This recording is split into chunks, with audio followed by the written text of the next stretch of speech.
আমি ইনশাল্লাহ আগামীতে চেষ্টা করব সকল আসনের গডফাদারদেরকে চিহ্নিত করে দেওয়ার জন্য। তখন সবার নাম চলে আসবে। আর এখন চাঁদাবাজি শব্দটা বেশি শোনা যায়, সামনে সন্ত্রাস, দর্শন, রাহাজানি, খুন সবগুলো ইনশাল্লাহ এক্সপোজ করে দিব। দুর্বৃত্তায়নের রাজনীতি বাংলাদেশে চলবে না। গণ অভ্যুত্থানে শহীদ হয়েছিল নতুন বাংলাদেশের জন্য, যেই রাজনীতিতে কোনো দুর্বৃত্তায়ন নাই, সন্ত্রাস নাই, চাঁদাবাজি নাই, দখলদারিত্ব নাই। ঢাকা হাটে নির্বাচন স্থগিত করা লাগবে না। বিষয়টা হলো ঢাকা হাটে সংগ্রাম চলবে।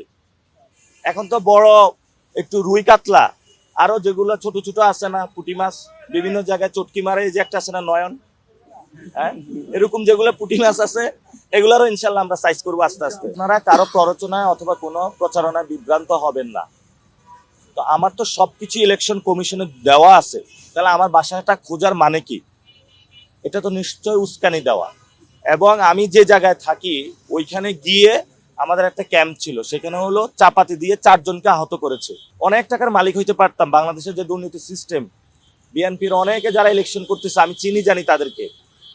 কেউ বাস দখল করেছে, কেউ ট্রাক দখল করেছে, কেউ বন্দর দখল করেছে, বিভিন্ন জায়গায় আওয়ামী লীগের সম্পত্তিগুলো তারা লোপাট করেছে, চাঁদাবাজি করেছে। আমি আমৃত্যু রাজনীতি করে যাব। আমি যদি রিক্সা চালাইতে হয়, আমার যদি রাস্তার পাশে দোকান দিতে হয়, যদি প্রয়োজন হয় তাও করব, কিন্তু কখনো আমি দুর্নীতি, চাঁদাবাজি, সন্ত্রাসের সাথে জড়িত হব না। এটা আমার মানুষের কাছে কমিটমেন্ট। আমি এক আল্লাহ ছাড়া কাউকে ভয় পাই না, যেই যতই করুক না কেন। এটা আল্লাহ কোরআনে বলেছেন, ওয়াতুইজ্জু মান তাশা ওয়া তুযিল্লু মান তাশা। তিনি যাকে ইচ্ছা সম্মানিত করেন, যাকে ইচ্ছা লাঞ্ছিত করেন। সবকিছু আমরা আল্লাহর কাছে সুপর্দ করলাম। আল্লাহ যদি চায় সম্মানিত করবেন। এখানে নাসিরউদ্দিন এমপি হতে আসে নাই।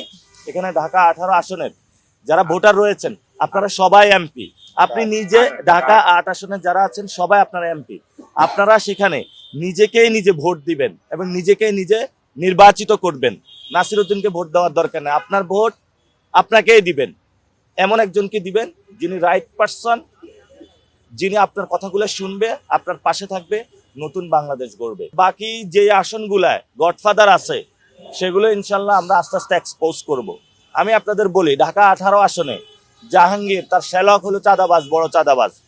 রবিউল ইসলাম নয়ন সন্ত্রাস।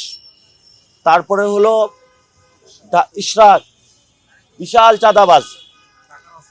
তারপরে হলো ঢাকা 7 হামিদ, সে কি অস্ত্র ব্যবসায়ী। কাইয়ুম ভূমিদস্যু। আরো নাম বলেন আপনারা, হ্যাঁ, ঢাকা 10 রবিউল, সে তো খুনি। এভাবে অসংখ্য জায়গায় দেখাতে পারবো যারা মানুষের উপর অত্যাচার করে যাচ্ছে। ইনশাল্লাহ সব জায়গায় পরিবর্তনের হাওয়া শুরু হয়েছে, পরিবর্তন হবে। পুলিং এজেন্ট তারা বলছে 9টা থেকে 11টা পর্যন্ত, তাদের ইনস্ট্রাকশন দিছে তোমরা এই সময় দখল করে ফেলবা। তারপরে নাসিরউদ্দিন পাটোয়ারি যখন হারার ভয় দেখবে তখন তোমরা সবাই দখল করে ও বসে যাবে। অনেক প্ল্যান করতেছে। আল্লাহ কোরআনে বলেছেন, ও আমাকারু আমাকারাল্লাহ, তারা অনেক ষড়যন্ত্র করে, কিন্তু আল্লাহ তাআলা সবচেয়ে বড় হলো প্ল্যান করে। আল্লাহ তাআলা সবচেয়ে তাদের মানে সকল ষড়যন্ত্র নস্যাৎ করে দিবেন ইনশাআল্লাহ।